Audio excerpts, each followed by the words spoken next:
Welcome to the Hollywood Scholar. I'm Jed Morgan, and I've normally tried to avoid the whole Ezra Miller situation, mainly focusing on the movie-related news with him and his Flash character. But this news that recently came out was just so stark raving mad that I felt like I definitely had to talk about it. This is to the next level. Ezra Miller is gone. He is completely off the reservation, and that'll come back later. He's just off his rocker in so many crazy ways.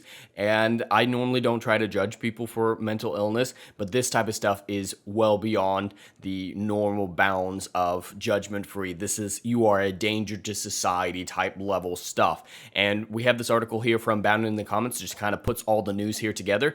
But this all started about a year and a half ago, I believe it was, when he chokeslammed that woman in Iceland. That was a really weird deal. And then he attacked a few women in Hawaii, got some restraining orders, burst into a couple's apartment saying, "I'm going to kill you and your whore wife." Some really, really crazy behavior. And then he disappeared, posting to Instagram that he's in another dimension. And he was supposedly running all over the country. Then he was at a farm with a bunch of weapons and kids like eating bullets. And it's just really weird behavior. And he's building a cult. But we finally have a little bit more clarification on what this supposed cult is and what he's believing that's affecting his mental state to this far degree. And he's been also accused of, using that certain word that you brush dogs with, that word I can't say on YouTube, to young children, Disney young children. Those accusations have been out there. But apparently, Ezra Miller believes himself to be the actual Jesus Christ. And unfortunately, that's not the craziest thing that he says or said about him. And yeah, he also refers to themselves alternately as the devil and Jesus. He's both now. Wow, that's quite an achievement. I'm going to be calling him he probably for the majority of this, because there is a portion where the article says he doesn't care based on a quote, so I'm just going to go with that. So the Flash is one of the ones who brings the multiverse together, just like Jesus. So he's drawing this comparison. He's like, ooh, the Flash brought the multiverse together, and I'm the Flash, so I'm like Jesus too, because I can bring everyone together. It's so fucking nuts.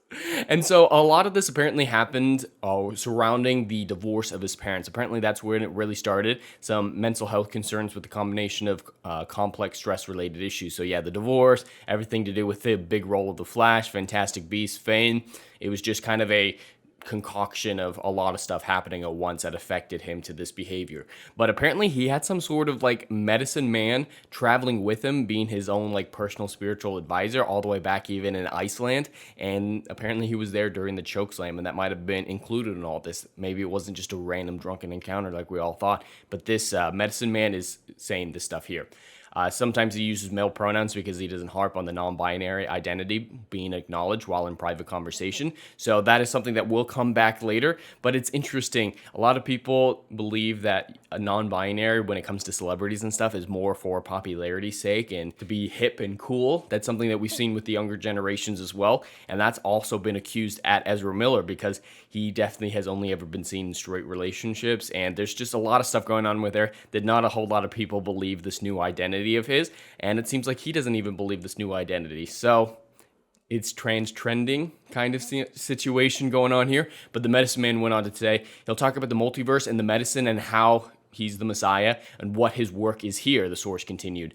They'll say their spiritual practice is to be among the people, which means party. So when in Iceland, he was out nonstop. His favorite were raves, and he'd go on benders for 2 or 3 days at a time. So he's celebrating that he's about to be the Messiah and fulfill that role. Some really interesting stuff coming from the medicine man. And apparently the medicine man really encouraged a lot of this behavior, really ego stroking. And one source that Variety has claimed that the actor was enveloped in an apocalypse narrative involving his traveling companion, Dakota Iron Eyes. I apologize. The young woman who came to the public attention after parents requested a restraining order against the Justice League actor on the grounds of, stuff with that you clean your dog with Disney, their daughter, and a variety of cult-like behaviors beginning at the age of 12. So yeah, he's been accused of Disneying a few kids over the years, and one in particular was this young woman. And apparently this woman has gotten free of that situation. She is an adult now, and she is voluntarily separate, but initially it had to be the parents trying to protect her. But apparently they're connected in a Messiah-like apocalypse scenario. And this is the really golden goosey stuff with Ezra and this young woman. Ezra is Jesus, and Dakota is a apocalyptic Native American spider goddess. And their union is supposed to bring down the apocalypse. And that's the real reason everyone is so opposed to them being together. What the fuck? So the source is claiming that the parents aren't upset about the Disney stuff. They're upset that if their daughter gets with Miller, it's gonna bring about the apocalypse because their daughter's a spider goddess and Ezra is Jesus. I don't mean to laugh. This is just next level. This is why I decided I needed to talk about this rather than, focusing on his movie related news, because this is just special, very special behavior. And I think there needs to be a movie made about this because Ezra as the second coming of Christ with the Native American spider goddess, that would be quite the Michael Bay movie. Ooh, Michael Bay should direct it. That would be a beautiful movie. But according to the young woman's mother, they are some kind of messiah and they're going to lead an indigenous revolution. Yeah, apparently he's very connected with the indigenous community, the Native American community in the Americas. And apparently he feels very connected to them, but doesn't actually because he doesn't really respect them. Yeah, it says here he doesn't care. Like, it's kind of a weird deal to be the Messiah and not actually care. It's a very, very weird situation. And to top it all off, apparently he's trying to build a court harem. And this is the mother talking, I believe. An openly polymorphous lifestyle is not inherently wrong to me. Yeah, that's up to you, I guess. But this is actually a patriarchal dictatorship where Ezra controls all the sex as the man and plays the women against each other, screams at them, belittles them in front of the others. So supposedly this very progressive actor, Ezra Miller, who's, championing women's rights like he apparently has, who's championing LGBTQ alphabet rights, all that. And apparently he's in a patriarchal dictatorship where he abuses women constantly. Where have we heard that before? Apparently, it's often found that those who preach the loudest have the most to hide, and definitely seems to be the case with Ezra Miller. And we're getting very close to the end of the stuff that I want to talk about. If everyone pisses off Ezra, you're transphobic or a transphobic Yahtzee. No porn at the bar. Oh, it's okay. I'm transgender. Oh, I had no idea. Do whatever you want all the time. Yes, and that's something that we found in so many different situations, that if you're trans or any sort of alphabet or diverse individual, you can just do whatever you want and you'll just be called racist, sexist, homophobic, transphobic if you disagree with the decisions made, rather than evaluating the person as an individual and the content of their character. And that's a horrific thing to happen to our society, in my opinion.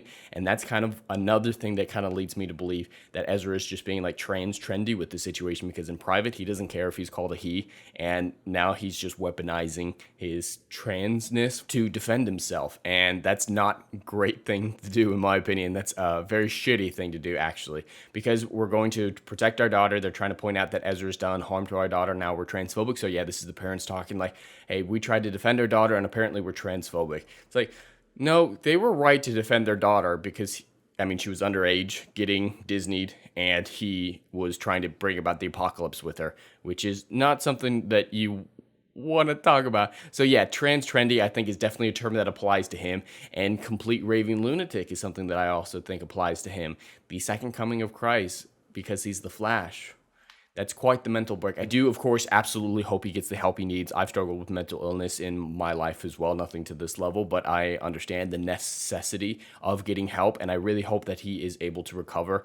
I really hope that this isn't what the rest of his life is going to look like, but this is just next level stuff that needs to be highlighted and is just really not good for the future of The Flash, because I don't see any possible way that he can stop the drama at this point, because before this he already promised to stop the drama. Then all this comes out, the marketing around the Flash is going to be so horrendous that there's no way in good conscience Zaslav can release it knowing how bad this whole situation has become. But anyway, that's all I have for today. I'd love to hear your thoughts in the comments below. Please like and subscribe, and I'll see you in the next video. Anon.